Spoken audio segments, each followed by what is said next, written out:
For all you Groundhoppers out there, this podcast is for you. Hey guys, this is the FANA Fan Podcast. I'm Ben. And I'm Topless, and for all you Groundhoppers out there, this podcast is for you. For those of you who read my Bessica FC blog, you'd know that I was joined by a guest that day. I also saw him 2 weeks ago at Emley. It's Hoyland John who's joining us tonight. How are you, mate? Not so bad, mate. How are you? Good, thank you, mate. Thank you for coming on. Good.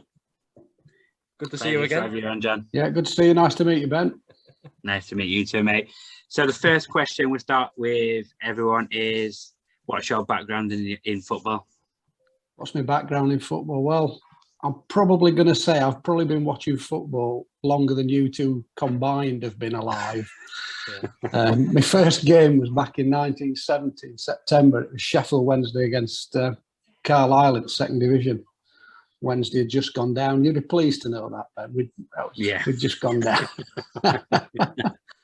So I've been watching football ever since. I mean, I've been a Wednesdayite for years, but more recently we've had a series of disastrous owners, and I mean, coupled with the current one who, when I was watching one of your earlier pods, you were talking about pricing and about, Sheffield United being ripped off.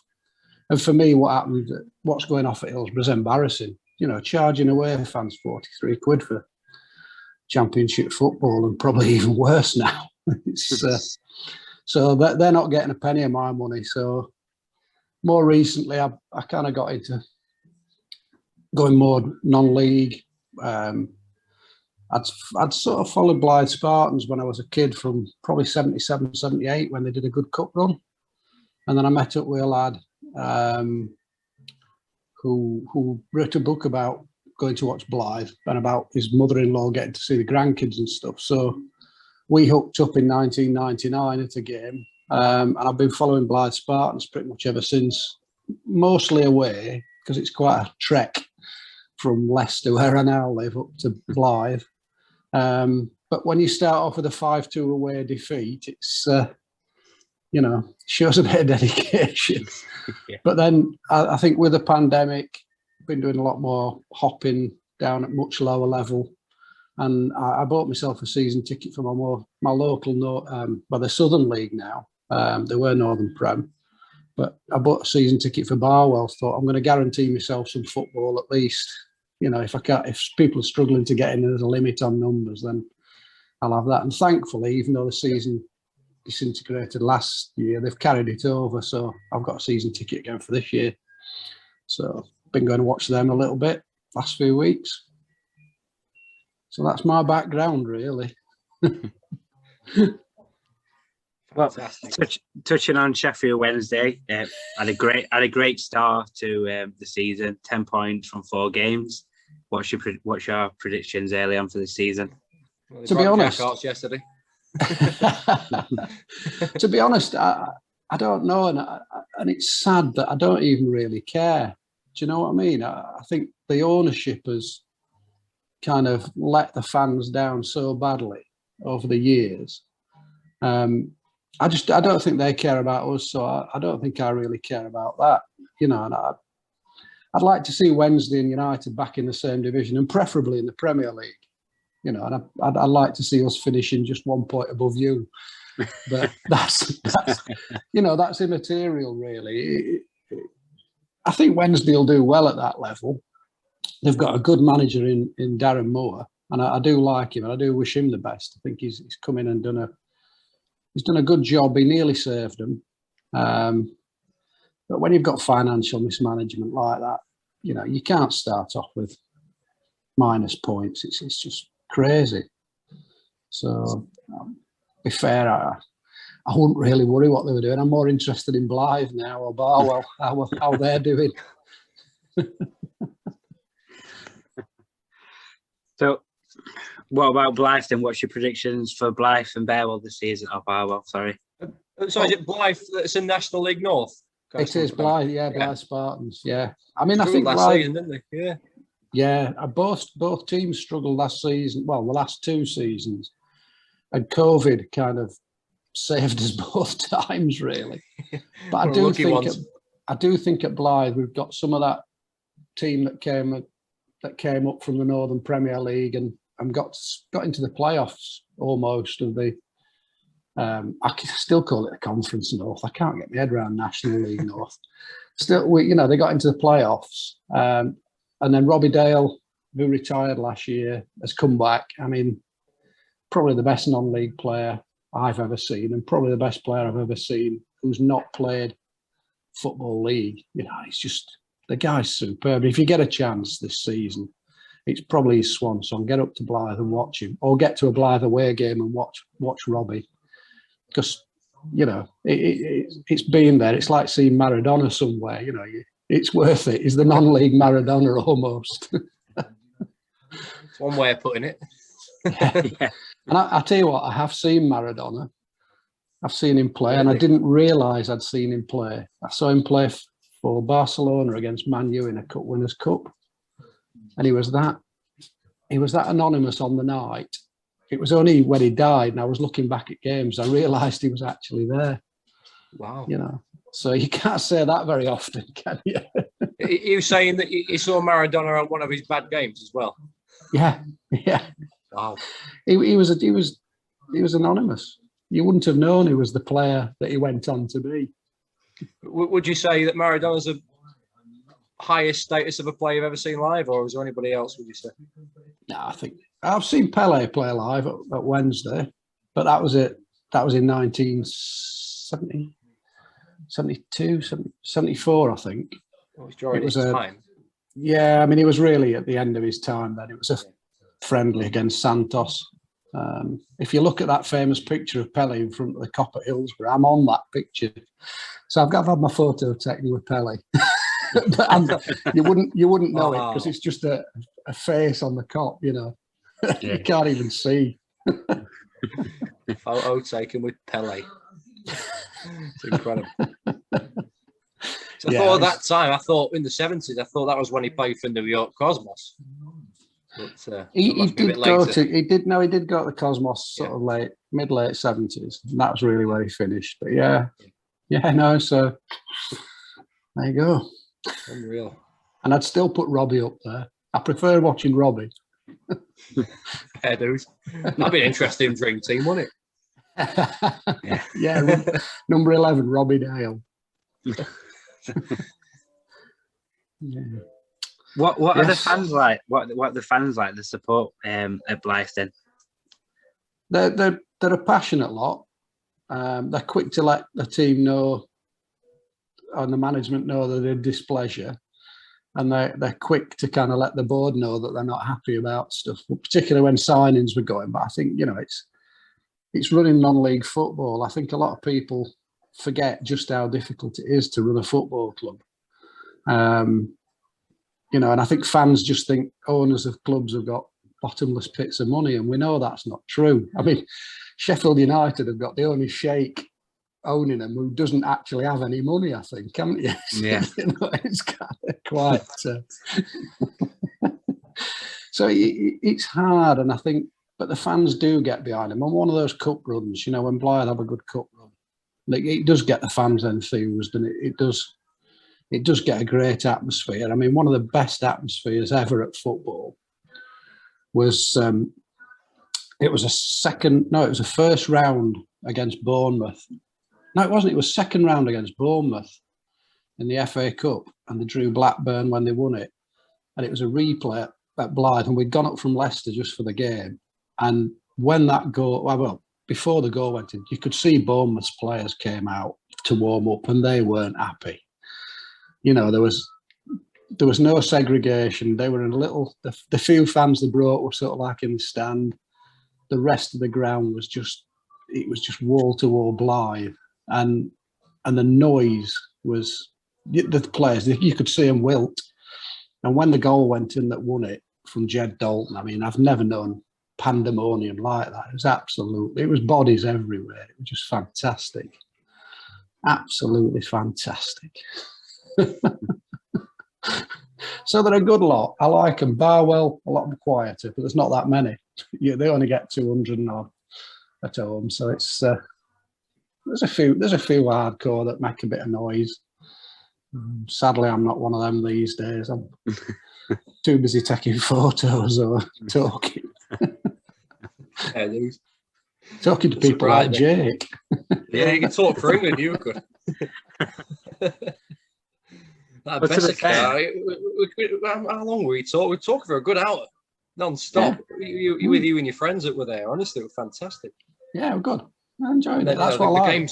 The game sprung into life, didn't it? So hang on a minute. Yeah. Yeah. But, I've always got one eye on the game. Oh, yeah, definitely. But with Blythe, like, when's a good time to see Blythe? Who's the main rivals? The main rival, well, the closest rivals would be Gateshead, but we might come on to them later. That I guess the team that you really want to see him against at the minute is Darlington, because they've got Alan Armstrong, who was the Blythe manager who took us up and who kind of left and took a lot of the players with him. So there's a bit of beef there, let's be fair. Yeah. There's plenty of beef there, and I think it's been a while since we all got together. But yeah, it'll be entertaining when Alan comes back to Croft Park. That's for sure. To get that fixture in the diary. Yeah, well, go to Croft Park. Don't go to Blackwell Meadows unless you like watching football at a rugby ground. It's a bit of a shocker, that one is. Yeah, we'll still need that ground as well. So I was hoping they might be back at the arena, but because of COVID, they were going to play at the arena, and I was looking forward to that, but I don't think that'll happen now. Honestly, I was literally, Jack. Yeah, let's get to the arena because they're playing there. So it's like, we've had the chance to go to the arena. I mean, obviously, growing up, Darlow were in the Football League for years, well, ever since I was born. And then obviously in 2010, when they got that ground, they just started slowing in. 2010, they obviously went down, didn't they? But we never got a chance to see them at that ground. Right. It'd be a good team. You know. Yeah, it'd be good. It'd be good against Blythe. Yeah, absolutely. Yeah. So maybe I have to keep that for both fixtures, both way around. But I think you never know. It might be coming up soon. To be fair, with Darlington, I've checked the fixtures quite a lot lately, just to see what I can do in one week. I swear I might have seen it. Darlow against Blythe. At Darlow first, though. Yeah. Well. Yeah. But if you can get to Blythe, get to Croft Park. Yeah. And enjoy it. I'll have to put that in the blog. This fixture was recommended by Oil and John. Yeah. This ground was recommended by ... Oil and John. Yeah. I could give you plenty of recommendations based on pies and everything. Well, that could be a food and drink podcast recommendation. I mean, I'll start us off. Our good friend Kiz told me about the pork pie at Golka. I went there in May. I had 2. They were incredible. I thought, who's made this? Yeah. Warm pork pie. Ramsay. It's amazing. Yeah. A warm pork pie is a thing of beauty, isn't it? Unbelievable. That was just on another level. Yeah. I thought I've got to get in touch with Rate My Takeaway here on YouTube. Like, you've got to try this. You've got to try this. Ossett United do a good pork pie as well. Okay. So Ossett United. Yeah. But Bradford Park Avenue do a cracking steak pie, chips and peas, all homemade. Proper chips as well. Yeah. Ossett United. Bradford Park Avenue. Should have had some food before this, and I was speaking about it. Well, John did mention on messages. We could give you some food recommendations. So yeah. It's a different kind of podcast, but keep it going. Let's keep going. No. Going back to questions. I keep distracting. That's me. I wander off. Well, speaking of food, I can't remember if I believe it's Rochdale. They have a chippy on the away end, and before you get into that, and that chippy is very highly recommended as well. That was a nice one. I've never been to Scotland, actually. I lived in the northwest for quite a while. I lived in Bolton, so I used to go to Burndon and various grounds up there, but I never went to Scotland. And the only time I've been to watch sport in Rochdale was rugby league when it was at the old rugby league ground. What was it called? I can't remember now. It was like a speedway track and stuff. It was dire. So I have done Rochdale. So that's one tick that I've got that you haven't got. You've probably got a lot, to be fair. The Football League, we never know, do we? But no. Yeah. How many many club at the moment that's struggling with the ownership as well, I have to say, sadly. But I think they're getting a takeover from a guy who's got a history of bad ownership in the past. So let's hope that what the best thing happens to Rochdale, whatever that may be, they get the best outcome. I do wish him the best. I like Rochdale. Nice player. Yeah. Well, he seems to be all the clubs in and around that area. What's been at it recently? You've also said Bury, Bolton. Yeah. So that sort of area, what's getting it as well? All the similar divisions. Man United still got it, to be fair. Well, it even happens at the big clubs. I read something as well, how Barcelona's in billions. £1 billion debt, apparently. Yeah. And even over the past couple of weeks, it's just got worse. And how you can just think now, even with Messi leaving, that's a big loss in revenue. And it's PSG's gain, put it that way. Oh, yeah. I mean, Barcelona are a basket case at the minute. I mean, and Real Madrid, I don't know where they're playing. Because last time I saw any pictures of their ground, it was still, there wasn't even anywhere to put a pitch there. So I don't know what they're doing. They're building a roof on it. Yeah. Well, this is one thing for Barcelona. I just want to say this because someone said this to me today and it stuck with me. They said, and I quote, all the little kids now don't support Barca anymore, support PSG. It's true. That's what's going to kill Barca. Yes, because kids they look for footballers and not the team. Yeah. Now. So. Well, it says a lot when you've got Messi's broke the record of the most shirt sales in 24 hours. And on top of that, Jordan also gets 5% of each shirt sale because he sponsors PSG. So he's made a few million as well. It's a shame that Messi's not got a longer name. They'd get even more money by putting the name on the back, wouldn't they? If it was Shevchenko or somebody like that. Yeah. Crazy name. Yeah, an extra couple of euros each shirt. Even if it was something like Jesus, that even gave it name, right? Just for that name spelling, Yeah. So, going back to football then, I know you've mentioned a few grounds what are dire. So what would you say the best and worst grounds you visited are? Can be biased as well as you want, mate. You what, sorry? You can be as biased as you like. I mean, obviously I've got to say Hillsborough's pretty much up there. It's not as good now as it was, but when they actually covered the Kop before they seated it, that was rocking when Wednesday were doing well. I mean, that used to be absolutely fantastic. But I think what I love floodlights. I love the old four-corner floodlights. So grounds with a bit of old school character, somewhere like Oakwell, Oldham, they're what really float my boat. I went to one yesterday, mate. Loftus Road as well. Yeah. That's the name one. That's quite an old school one, isn't it? Yeah, I've been there some years ago. I went to Loftus Road, but for me, my all-time classic has got to be York Street in Boston. It's great. I know it's a non-league ground, and thankfully for a lot of you hoppers, you young lads who thought you'd missed it because of the pandemic, you've got a chance this season.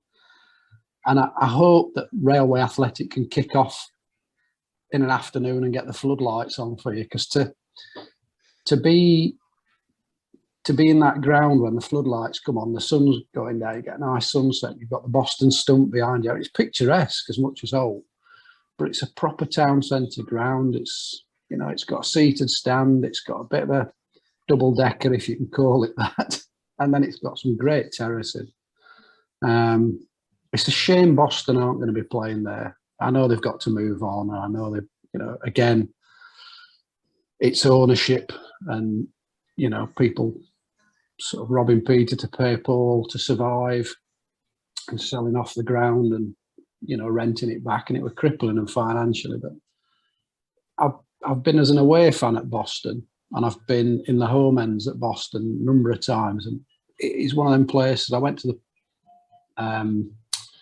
the Conference North playoff first leg against North Ferriby when Ferriby actually went up and had their season in the sun. And Boston won that night. They lost the second leg, but that place absolutely rocked. It was a superb night. You know what I mean? It's just, you can't get that atmosphere in Old Trafford or whatever. You're just not going to get it. It's so tight and everybody's in and everybody's... It's just something about grounds like that. Absolutely brilliant. I love it. And I will go back to watch Railway Athletic there because I need to say farewell to it before it goes. Yeah. And I'll probably take some days off work when I know it's probably getting demolished and take some photos. It's just a sad end. I did that with Kettering. I actually broke into Kettering once, jumped over the fence. It was all overgrown, and I kind of wandered around and took loads of photos. Wow. Stuff like that. Well, if anybody's watching, ground? It weren't really me. Hey? Is that the current Kettering ground? No, that was the old one, Rockingham Road. They've demolished it now, but they're not doing anything. There's nothing happening on the ground. It was terrible. Oh. I'm not mixing up with Rushden and Downs old ground because they did share, didn't they? I saw that being demolished on the same day as I jumped into Kettering's ground. Yeah, they were already knocking Neam Park down. Yeah, so I never got to that. Missed it. I would love to have seen that. I missed Rushden and Downs ground. I would love to have seen that one, to be fair. But yeah. But Railway Athletic, which one would you prefer to see out of the two? Would you rather see the very first Railway Athletic game or the very last one, potentially? Probably the last one, really. Yeah, okay. Because I think there'll be a lot of hoppers go. I think it'd be a bit of a party, really. Yeah, would there not be a lot of hoppers at the first one, though, maybe? There will be. But they'll all be chuntering that they haven't got a programme or whatever. Unless Railway Athletic get their heads screwed on and do a programme. Yeah, fair play. But no, I mean, and going back to other grounds that I love, I mean, I've been to a few grounds abroad, not as much as I'd like to, but I don't know if you've been to Seville, but the Villa Marin, which is where Real Betis ground, we were actually on the top row of the top tier behind the goal up there. And when you're up in one of those Spanish grounds where they're very steep sort of seating beds, it's just the atmosphere in them is just unbelievable. But I think in terms of atmosphere, the best ground I've ever been to was Stadio Olimpico in Turin. We went to see Torino, which is my Italian club. So and beat AC Milan. And we were sat in the Curva Nord or the Maratona. It was just electric. The fans just never stop, absolutely never stop. And then on the way back, where we were staying, we stayed at the old Fiat factory. Have you watched the original Italian Job film? When they're driving, when they're driving around on the rooftop racetrack, we stayed in the building with the racetrack on top. So was that during the police chase? That bit? No, that's when they're practicing, I think. Oh, right, okay. But we stayed there, and on our way back, we were looking for a bar, and we found the one bar we found was a proper ultras bar. We went in, and they were a bit suspicious of, and like, I think Dave got his phone out to take some photos, and they were like, "No photos." I don't understand much Italian, but I know when not to take a photo and when to take a photo. Yeah. And that was one of those bars. There was a strong smell of weed and various other things going on. Those ultras I mean, you go abroad and some of those ultras, they are different gravy. I'm telling you now. That was an experience.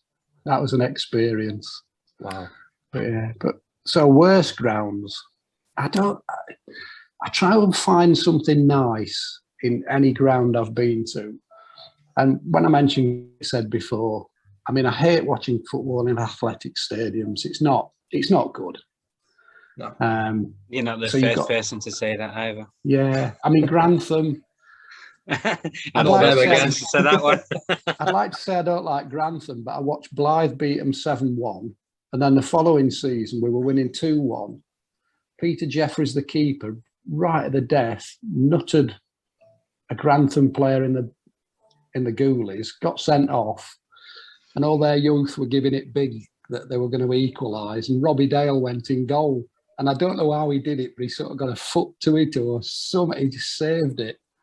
And it was just, that was unbelievable. The referee blew his whistle straight after. That was just great, Wow. Absolutely unreal. And I think Gates said, I hated that. We were in the rain, horrible, but it's got floodlights. So it saved it a little bit. So I think the one ground that really did my fruit, and I'm so glad it's gone, is the Don Valley. It was horrible. I don't know if anybody's ever said the Don Valley. I used to go and watch rugby league there, and then I went to watch Sheffield FC there. So I didn't even see Rotherham. You're in there with about 60 blokes, and it's just soulless. Absolutely horrible. I can imagine when Sheffield FC is there, it's a lot different. I went a few times with United when they played Rotherham in a few cups and friendlies there, and like you said, you don't feel close or engaged with the ground because you're miles away from it. You're miles away from the pitch, and it definitely wasn't a footballing ground whatsoever. No, it wasn't a great place. So that has to be the worst ground I've ever been to. There you go. I mean, is it Sheffield United Ladies? Are they there now? The Legacy Park or whatever? Yeah, there was at the Olympic Legacy Park, but we are now playing at Chesterfield's ground. Ah, right. Is there anybody using that Legacy ground then? Because I've got that booked in. Not off the top of my head, I'm not too sure. On Footballogy, it still says Sheffield United are playing there, mate, to be fair. Oh, yeah, we stopped playing. Because Kevin McCabe put us there, and he had plans to build the Sheffield United sort of stadium, women's stadium there. Whether that's still happening, I don't even know. Because as soon as Prince Abdullah's come in, we signed a bit of a deal with Chesterfield. So some of our under 23 games are at Chesterfield's ground as well. I was going to say Saltergate, yeah, right. Not Saltergate, that was the old one. That's a shame. I was hoping to get to that. So if you find a game out, you'll have to let me know. Yeah, I will, mate. I'm sure there'll be someone what will play there because otherwise it's not going to be in use anymore, and it's brand new. Well, it is, yeah. So it looks a nice, tidy little place. Yeah, but they definitely did play there, but not, as far as I'm aware now, we're still at Chesterfield because I know that I'm sure Chesterfield season ticket holders can get some discounts on our games as well, if I'm right. Yeah. But right. It would have been nice if the development plans still go ahead for Sheffield United women to have their own little ground because it did look like it was a real nice setup. And it's like I've seen it before. It's really nice. Yeah. Yeah. But if I'm being quite honest, I'm not too sure what's happening because that were all McCabe's ideas. I don't know if Prince Abdullah still wants to go down that route or if it's now at a standstill. Oh, well.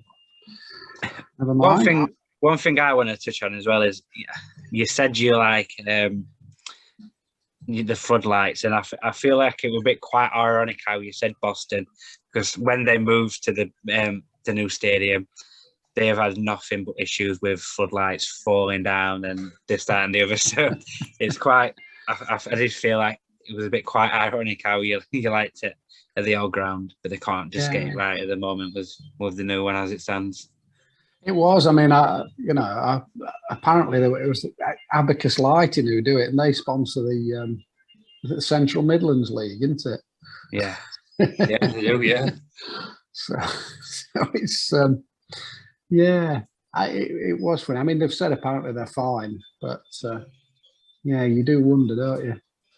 It's all right having these fancy things, but they're not going to last as long as those. Oh well. Or the ones at Boston. No. So you said you've been to a few grounds abroad. What would you say the atmosphere is like in sort of Europe and overseas compared to the atmosphere you get over in England?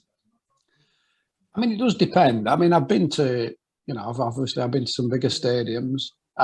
Tenerife's interesting. If you ever get to Tenerife and stay in Santa Cruz, or even if you don't, they've got a big English population that go.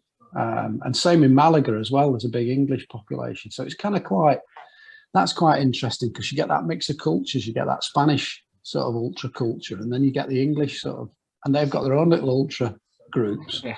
I mean, sadly, they're little, they're expat, middle-aged like me, so they're not there. But I mean, you find the fans don't particularly barrack players like we do. We'll give people grief. We'll give the referee. Oh, they will give the referee grief, but they tend to make just a lot more noise and support the team, whatever. They really do give it some. I mean, Torino, some of the ultras, if you watch football in Italy or Spain, some of the ultras don't even watch the game. They've got their back to it, and they're just choreographing everything. They've got their megaphones and they're leading the group. But the fans do put a lot more into it. I mean, I went to Germany. I was supposed to go to Union Berlin, but Ryanair changed my flight, and the Bundesliga 2 changed the kickoff time. So all my mates were there, and I was sort of just landing at Berlin airport when they were kicking off. So I never actually got to that one.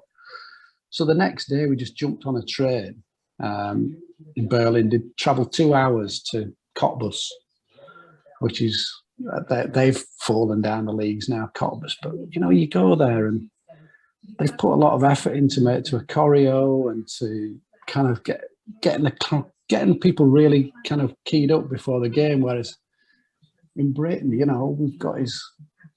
you've got somebody who probably through the week works for National Rail or East Midlands Trains or Northern Rail, who spends all his day announcing, station stops and stuff like that. And you've got somebody else on the microphone that won't shut up and just let fans get on with it.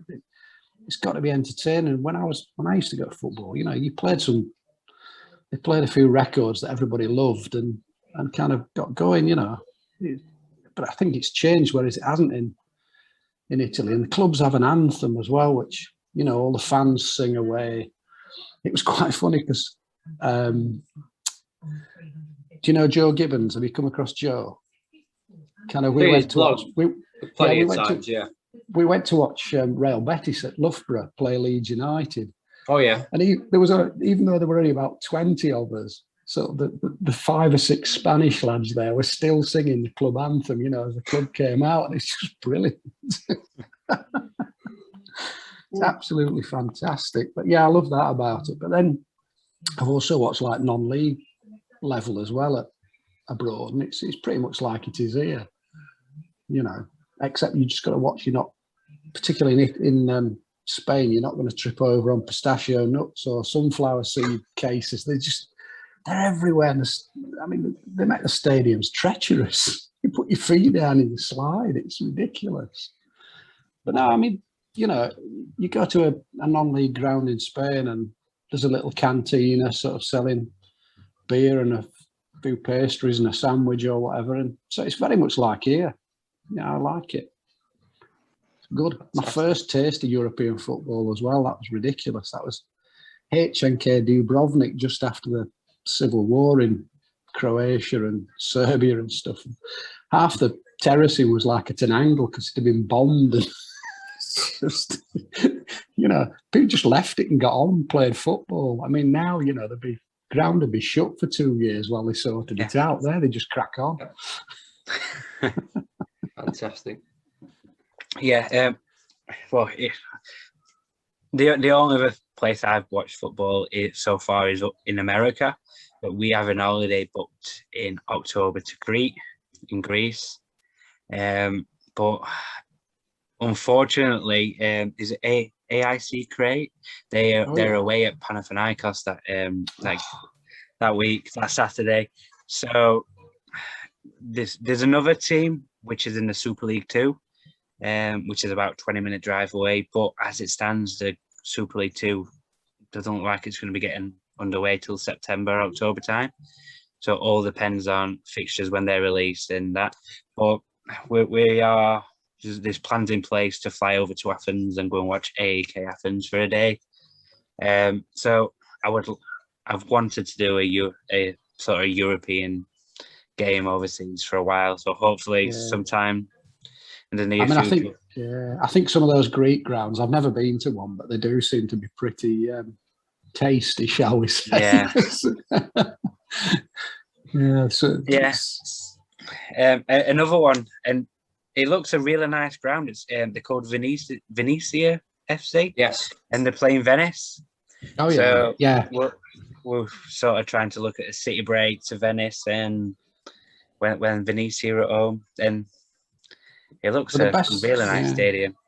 The best thing about Italian football and whatever is you can often do a double. I mean, we did a double when we saw Torino because there was a small club, 4th division club playing sort of lunchtime. So we got the bus out to that and then back for the evening kickoff, and managed a few nice beers and a bite to eat in between times. So you can do that in Italy. It's quite good. And you can always get your double. I know Jake loves a double. Yeah. Last 2 weeks. Yeah. But yeah, it's great. I mean, and if you make a weekend of it, you'll get games over 3 days easy.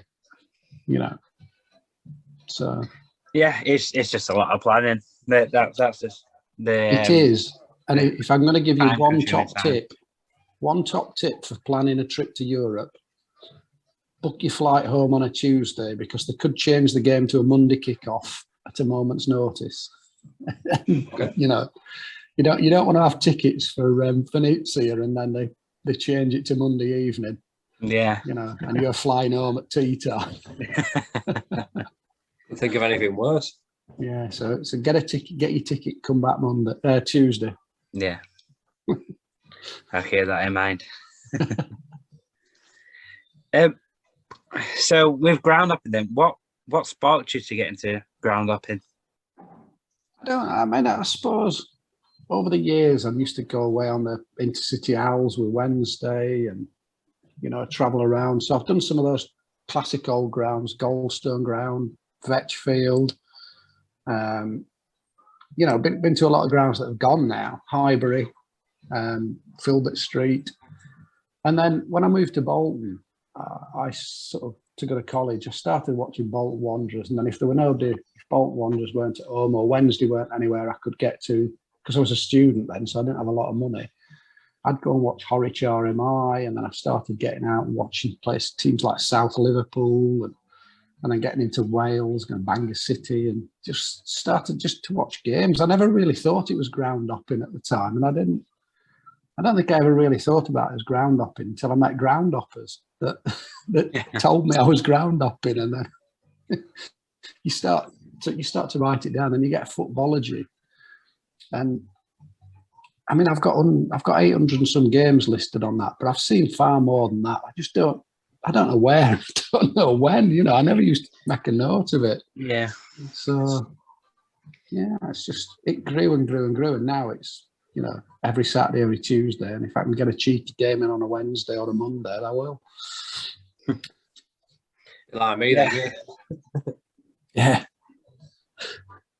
Well, at the moment, I tend to go and watch Sheffield United home and away, but even 50,000 loyalty points can't get you a ticket for Luton. No. So we've already got it booked. We're in London for that weekend. So now it's just a case of going to find a sort of a non-league ground what's at home near central London. I've got, I think at the moment I'm swaying towards Dulwich. Is it Dulwich Hamlet? Dulwich Hamlet. Yeah. Great ground from what I've seen. Yeah, cracking. so It's really good. I mean, people give Offerton and say, "Oh, they're a yuppie club or whatever," or But it's a great atmosphere. They do some good stuff down there. They look after the community, and the community responds. People go, and if you like beer, they've got a great range of beers on in the clubhouse. Yeah. You could. you can have a great time. I loved it at Dulwich. But yeah, I share your pain about Luton. I still need to get to Luton Town. It's going to be one of those things, and it's the away end you want to go in because you want to go between the house. You want to go in through the houses, don't you? Yeah. Over the back gardens. And, yeah. But that's the problem. We only got like 1,000 tickets. Yeah. Any other game, I may struggle with tickets for sort of Bournemouth away, which again, that's another ground which I've not done because the limit of numbers. But 50,000 loyalty points, it'll get me a ticket for anywhere else apart from the really, like when you get 1,000 capacity away ends. Yeah. But I will do Luton one day. I'll get a ticket for the home end, I'm sure. Yeah. I'll get in. But that's one of my plans. I'd love to go in the away end. You know, maybe next season we might be playing them again because of how we started. You know, we might be in a league below or a league above. All depends on what happens throughout this season. But if not, it'll just be get a random ticket and just go and watch it in the home end because I know is it 2024 they're moving, so not long now to get it. It's one of them grounds. I think you've got to hope that your club get them in like the League Cup or something. You know, so the demand for tickets in that. But I think Luton would still be quite high, especially from Sheffield because it's just straight out motorway or straight down on train, isn't it? You know? Would it be hard to get tickets in the home end? Like if you want to do it as a neutral? It depends who they're playing, isn't it? Yeah. Again, I mean, look at a League Cup or an FA Cup or something where people are not that interested, and where season ticket holders, you know, have to buy their ticket. Then a lot of them might think, well, I'm not, you know, if it's Tranmere Rovers or whatever, no disrespect to Tranmere, but they might think, well, I'm not bothering with that. Whereas I'll go to that, you know. Yeah. Quite like Tranmere. I've been to see them 2 times. I've got mates who are Tranmere fans, so, you know. We've said, you know, I don't think I'm going to go to Luton, try and get in the element for Luton as of this Saturday because I'd stick out like a sore thumb. But later down the line, you know, I'm happy to try and do it. And I think I'm going to look at sort of the FA Cup third round. Hopefully they get a home tie, like you said, against someone who's not as attractive to the Luton fans as what it might be to Groundhoppers. Yeah. Get it done. Hopefully they get Blyth Spartans. If they do, I'll get you a ticket. Yeah. Imagine. I'll get you a ticket. Don't worry, we'll get a ticket. Yeah. Because they have to up the attendance as well for it. So that's... They do, yeah. You know, that's one of the good things. We'll give them the whole stand rather than just that little bit of the stand that they give anyway. Yeah. So, yeah. So if they get Blythe, you're sorted, don't worry. Yeah. That's another thing. When it comes to away ends, I hate like football teams what give half of a stadium, or half of a side of a stadium. So if you go to like some places you just get the corner or you get half of the stand and the other stand goes to the own fans. I'm not a big fan of teams what do that. I like when you go to Hillsborough, you've either got the top or the bottom tier. So you've got a stand. If you go to Bramall Lane, you got the bottom tier. Whereas you go to some places and you know you're in the middle, and I prefer Notts to County. be. Anybody? Yeah, but that's sort of a corner. I went to watch Torino in Torino in the Europa qualifiers at Wolverhampton Wanderers. Yes. And, I mean, actually, we were high up. We had a decent view, but you kind of, from where I was sat, you were actually looking over the top of another stand. You could see the whole pitch, but you know, your view was kind of. So it made for some interesting photos. But yeah, you kind of. Some grounds you're an afterthought. You're a pain, aren't you? You know, you're a bit of a nuisance. But we've always imagined the away end being behind the goal, haven't you? Always. Yeah. It's like Crystal Palace do it and Villa do it, don't they? They have the corner of the stand, which isn't too bad to be fair, but like they do it at Leicester City, and it's not right.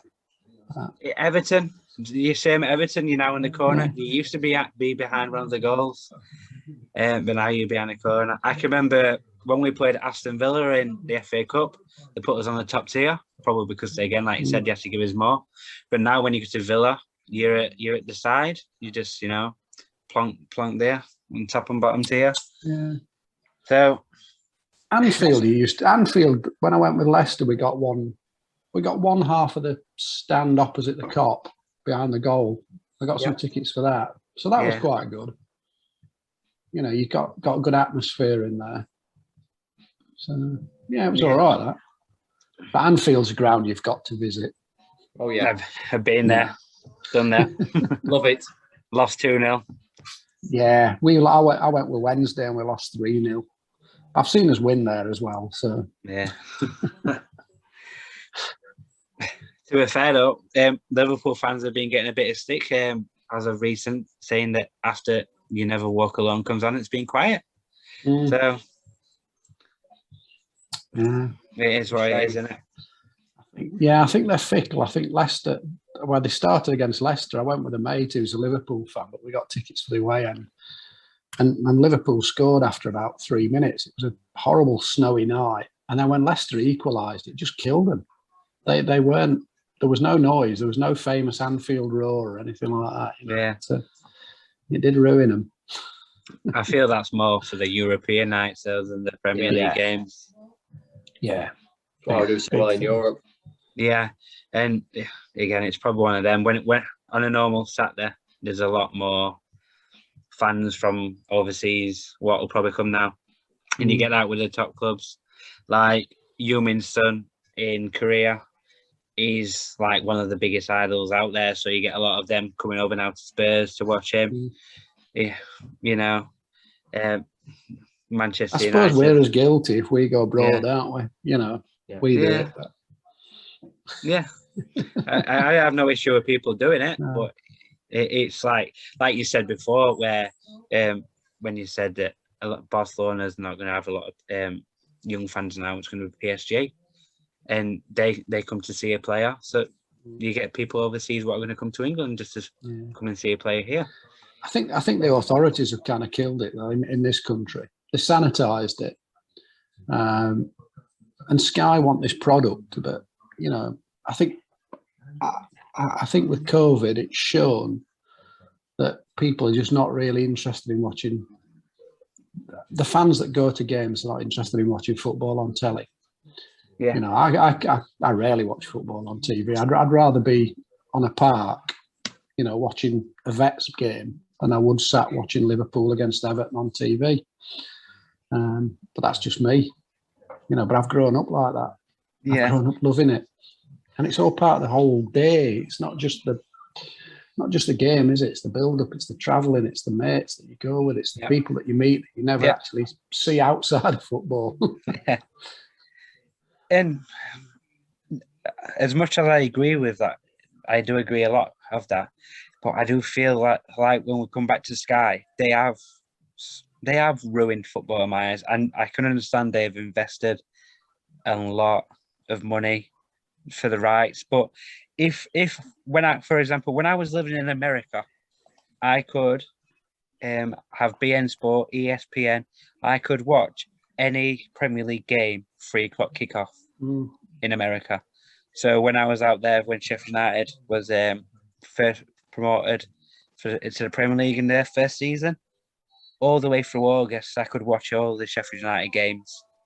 3:00 kickoffs, and then I come home. Obviously, I was traveling with them, but if you don't get a ticket and it's a 3:00 game, you're not going to watch it because for some reason we can't broadcast it. And another thing now with Sky, especially this season, the Championship have an 8 p.m. slot on Saturdays, and when I'm driving 4 hours to plus to get to Swansea and then coming back at 4:00 at night driving.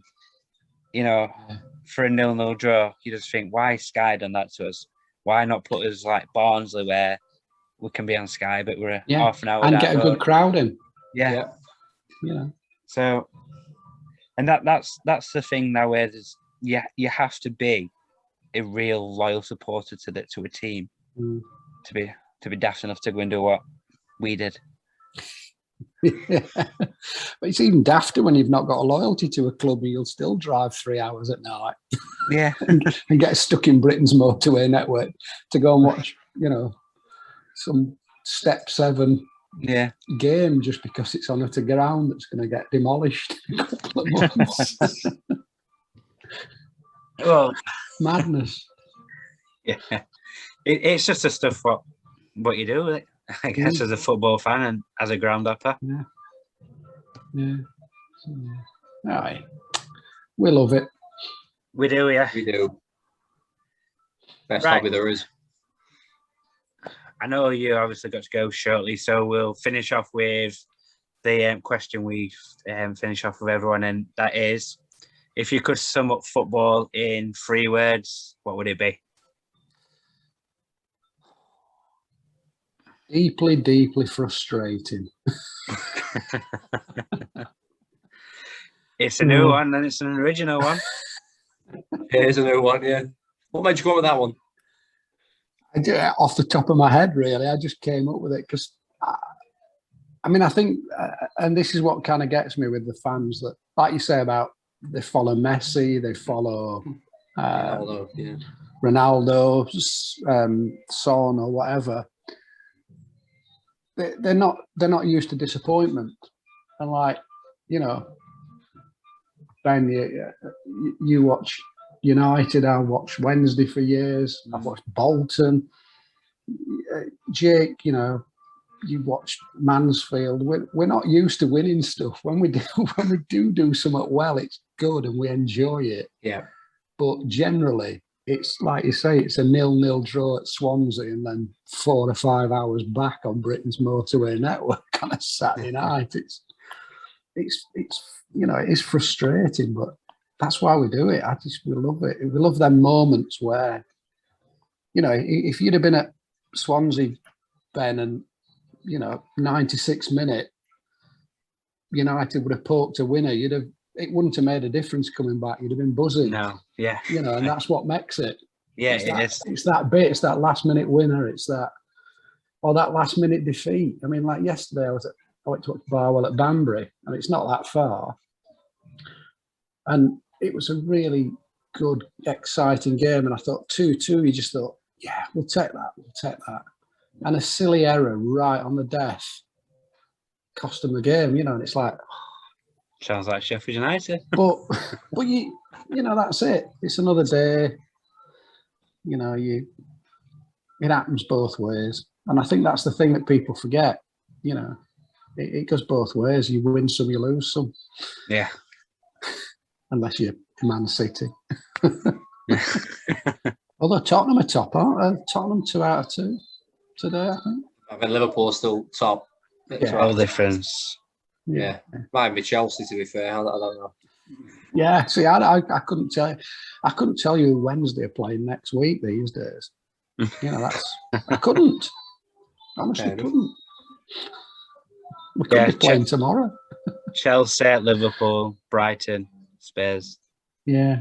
All 1-2. Yeah, but no, I just love football. I love being at a game. Football under the lights as well. It's just something else. Don't know what it is about midweek. Something different, isn't there? Yeah, it's a lot more special. Well, you love your floodlights, that's why, John. I just think some of the more exciting games, because it's usually a cup game or something up midweek, a replay or something like that, where there's something riding on it. Yeah.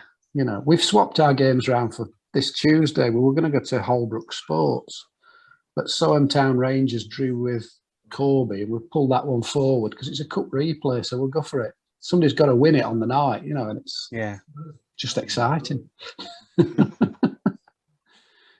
That's my other phrase. I could say it's just exciting.